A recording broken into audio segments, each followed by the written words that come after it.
पिछली बार रात को 12 बजे टिकट काट दिया। जो कोई अपने पार्टी में थी नहीं उसको टिकट दे दिया और सब गेम बजा दिया। नाराजगी है, नाराजगी तो आप लोग दिख ही रहे हैं। कोई नहीं बोल रहा है कि भाई हमारे नगर सेविका हमको मिलती है या हमारा कुछ काम करती है। और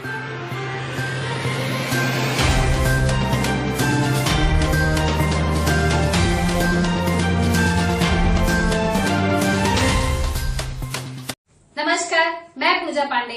आप देख रहे हैं मेट्रो दिनांक टीवी न्यूज। आइए देखते हैं आज की खास खबर।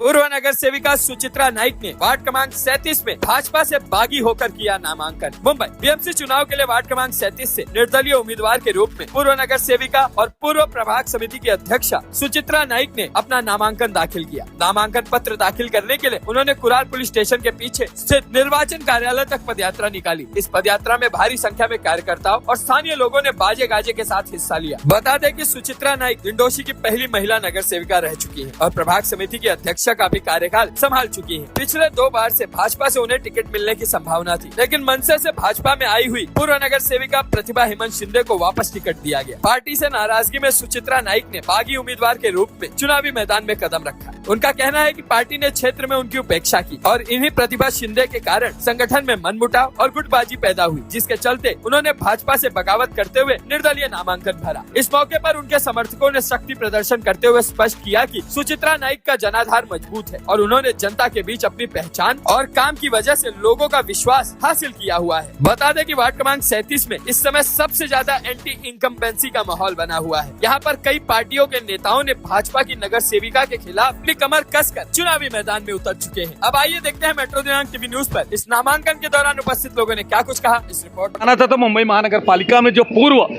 प्रभाग समिति की अध्यक्षा है और सबसे पहले अगर महिलाओं में कोई नगर सेवक पहले होगा तो हमारी बहन हुई थी। अब आज पुनः वार्ड क्रमांक 37 में चुनाव के मैदान में है। हम जानने की कोशिश करते हैं क्या वजह है। दीदी, नाराज होकर के आप चुनाव बिगुल बजाए हैं या क्या वजह है कि आप चुनाव? देखिए, पिछली बार रात को 12 बजे टिकट काट दिया। जो कोई अपने पार्टी में थी नहीं उसको टिकट दे दिया और सब गेम बजा दिया। रात तक मैं फॉर्म की वेट करती रही, नहीं हो सका था। और उस बार हमारे वरिष्ठ नेताओं ने आके मुझे बोला था कि अगली बार आपको मौका दिया जाएगा। और परसों तक मैं देखती हूँ, बोलती हूँ, कोई कुछ नहीं करता है। और अभी मैंने तय किया कि हम लोग जो विद्यमान नगर सेविका थी उसके बारे में जो नाराजगी है, नाराजगी तो आप लोग दिख ही रहे हैं। कोई नहीं बोल रहा है कि भाई हमारे नगर सेविका हमको मिलती है या हमारा कुछ काम करती है। और हम लोग ने बीजेपी का जो एक अच्छा संगठन बनाया था वो पूरा संगठन उसने तोड़ दिया है। और फिर बार बार संगठन बनाना कोई छोटी बात नहीं है। और इसलिए और सब वार्ड के अपने विकास के लिए मैं मैदान में अपक्ष खड़ी हो गई हूँ। दूसरी बात ऐसी है कि कोई हिम्मत नहीं करेगा कि चलो बीजेपी को छोड़ के हम लोग मैदान में। लेकिन मैंने इसलिए हिम्मत की है कि बाकी अपने जो कार्यकर्ता है उनको मालूम पड़ेगा कि नहीं बाबा, हम लोग जब तक बोलेंगे नहीं तब तक वरिष्ठ शीर्ष लोग हमारा कुछ ये देखेंगे ही नहीं। इसी कारण और एक कुरार के विकास के लिए मैंने, आपने तो देखा ही होगा, आपको मालूम है मैंने कुरार में क्या और कैसे काम किया था। क्या था पूरा? हाँ, तभी मैंने ऐसा नहीं देखा था कि ये वार्ड है मेरा है उसका, ये मैंने कभी नहीं देखा। मैंने दिलो जान से काम किया था। ये स्कूल का बिल्डिंग हो, ये अपना फुट ओवर ब्रिज हो या सीवरेज का लाइन सबसे पहले मैंने डलवाना चालू किया था। तो ये सब काम जो काम कुरार में होने चाहिए, गटर बटर तो बनते ही रहेंगे, उसमें कोई बड़ी बात नहीं। कोई लैंडमार्क काम होने चाहिए, जैसे कि कोई मैदान नहीं है, किधर कोई चलो हम बूढ़े लोग जाके बैठेंगे या बच्चे खेलेंगे, ऐसा कुछ नहीं है। अभी दवाखाना, ये सब बड़ी बड़ी बातें हैं। और इसके लिए मैंने ठान लिया है। और आपको मालूम है मैं तो स्कूल में थी, स्कूल में टीचर थी, और हम लोग को मालूम है कि विकास कैसे करने का। इसलिए मैं मैदान में आ गई हूँ और मैं चाहती हूँ, मैं बीजेपी को विद्रोह करके भी आई होगी तो भी मैं विकास के लिए आई हूँ। और आप सब लोग मुझे अच्छी तरह से सहकार्य करेंगे, ये मुझे 100% गारंटी है। जैसा कि ताई वो कुछ लोग बता रहे थे कि प्रतिभा हेमंत शिंदे ने भैयावाड़ी को नरक बना दिया, जिसको उसके बहुत चैनलों पे चला था, हमारे खुद मीडिया मेट्रो दिनांक 24 अखबारों में चला था। इसकी शिकायत आप तक गई थी, बड़े बड़े नेताओं तक हुई थे। और उसके बाद पहला एक। दूसरा मुद्दा यह है कि वो कहीं दूसरे पार्टी से डायरेक्ट उड़ी मार करके प्लेन से आई और अगले बार उनको टिकट मिल गया, जिसका उन्होंने महत्व नहीं दिया, लोग नाराज हुए, पार्टी में भारी फूट हुए। ये मानती हैं कि नहीं? भारी में फूट हुए? हाँ, हो गई है। आप बहुत भारी फूट हो गई है। आप ओरिजिनल बीजेपी के कार्यकर्ताओं को पूछो, वही बताएंगे।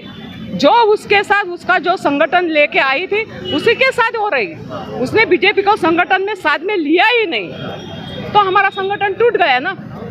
नगर सेविका होते भी, जैसे कि मैं पहली बार बीजेपी से नगर के सेविका चुन कर आई, तब जब मैं आई उसके बाद बीजेपी कुरार में दिखने लगी। ये तो बात आपको मालूम होगी। बिल्कुल, हम लोग सालों से काम कर रहे थे बीजेपी का, हम लोग सालों से काम कर रहे हैं, लेकिन जब तक कोई प्रतिनिधित्व नहीं मिलता है तब तक वो पार्टी आगे नहीं आती है, वो लोगों के सामने नहीं आती है। और कुरार में संगठन हम लोग ने कैसे किया है आपको भी मालूम है, मुझे भी मालूम है, सब जनता को मालूम है। अभी मुझे लास्ट एक सवाल, मेरा लास्ट एक सवाल, क्या आपको पुनः अगली बार की तरह दबाव आएगा तो आप पर्चा वापस ले लेंगे? नहीं लूंगे। धन्यवाद। और लड़ाकू महिला नगर सेविका थी, पूर्व प्रभाग समिति की अध्यक्षा थी, और उसके बाद उन्होंने कई अपने जो राजनीतिक जीवन में नगर सेवक बनने के बाद जो जो फैसले लिए हैं, चाहे या इधर मैदान का हो, चाहे शांताराम तालाब का हो, चाहे सिविल लाइन का हो, जो ऐसे मुद्दे को लेकर के उन्होंने चर्चा में रही हैं। चाहे ये पुलिस थाने का मामला हो, कुरार पुलिस थाने के मुद्दे को लेकर के सुचित्रा नाइक जी बहुत चर्चे में रही है। इसके बावजूद भी उन्होंने जैसा एक बात उन्होंने कहा जैसा कि दर्शकों उन्होंने बताया कि उन्होंने एक बात, बहुत बड़ी बात बताई कि जिस तरह से भारतीय जनता पार्टी का संगठन का था, संगठन को ताक पर रख करके जिस तरह से प्रतिभा हेमंत शिंदे को टिकट पुनः दिया गया, इससे कहीं ना कहीं सभी पार्टी के नेताओं में दर्द है। दर्शकों, मैं बताना चाहता हूं कि इसके पहले 5 वर्ष के सेवा काल में प्रतिभा हेमंत शिंदे ने भैयावाड़ी, जो कुरार विलेज में चर्चित है, भैयावाड़ी कुरार विलेज में जो चर्चित है, वो क्षेत्र को उन्होंने नरक बनाता है, जिसको मेट्रो दिनांक टीवी न्यूज़ जस्टिस 24 अखबार में बहुत प्रमुखता से छापा था, वो दिखाया था, जिसको लेकर के भारतीय जनता पार्टी के बड़े बड़े नेताओं ने, कार्यकर्ताओं ने ये बात हाईकमान तक पहुंचाई। हाईकमान ने फिर भी इसको गंभीरता से नहीं लिया, और आज भी वो टिकट उन्हीं को पुनः दिया गया, जिसको कहीं न कहीं जो संगठन से जुड़े कार्यकर्ता हैं, जैसे सुचित्रा नाइक जैसे लोग हैं, जेपी सिंह जैसे लोग हैं, बड़े बड़े यहाँ के जो पुराने जो बड़े भारतीय जनता पार्टी के कार्यकर्ता हैं, वो कहीं न कहीं बहुत से नाराज हैं, और नाराजगी होने से आज ये जो देखो निर्दलीय चुनावी मैदान में उतर चुके हैं। इसका खामियाजा कहीं न कहीं भारतीय जनता पार्टी को भुगतना पड़ेगा। कहीं न कहीं ऐसा न हो कि जो महापौर का दावा कर रहे हैं कहीं महापौर न बन सके, ऐसा भी हो सकता। अब तो आने वाला वक्त ही बताएगा। क्या भारतीय जनता पार्टी जिस तरह से अपने सुचित्रा नाइक जी के जैसे नेताओं को अगली बार चुनावी मैदान से बैठा करके उन्होंने रिक्वेस्ट करके बैठा था, अगली बार मैं मौका दूंगा, काश हो सकता है पुनः सुचित्रा नाइक को दबाव डाला जाए और पर्चा वापस लेने की बात कही जाए। मगर ये मैंने जब उनसे ये सवाल किया तो सुचित्रा नाइक ने कहा, मैं किसी भी हालत में मैं चुनाव से हटने वाले नहीं है। ऐसे लोगों को सबक सिखाना है कि जो प्लेन से आते हैं उम्मीदवार बन करके और वो उनको टिकट दे देती है भारतीय जनता पार्टी, ऐसे लोगों को हम माफ नहीं करेंगे, क्योंकि संगठन का बात है। संगठन के कार्यकर्ताओं को किस तरह से संगठन भारतीय जनता पार्टी का बनाया गया था, आज संगठन के जो कार्यकर्ता, जो पुराने कार्यकर्ता थे, सब अपने अपने घर में बैठ गए और कई गुटबंदी हो। दर्शकों, मैं आपको बताना चाहता हूँ यही है, चर्चित है। दर्शकों, मैं आपको बताना चाहता हूँ एक राजहंस सिंह, दूसरा विनोद मिश्रा, तीसरा अब जिला का अध्यक्ष जब से ज्ञानमूर्ति शर्मा है, तो तीसरा गुटबंदी वो हो गए। 3 गुटबंदी के चलतन अब भारतीय जनता पार्टी का धीरे धीरे पल्ला खिसकता जा रहा है और कहीं कहीं पतन का कारण होते जा रहा है। यही कारण है आने वाले समय में भारतीय जनता पार्टी के कई नगर सेवक घर बैठने के हो सकते हैं। अब उनके दिल में जो कार्यकर्ताओं में आक्रोश है, जनता में आक्रोश है, वो कहीं न कहीं उसका भुगतान करना पड़ेगा। जय हिंद।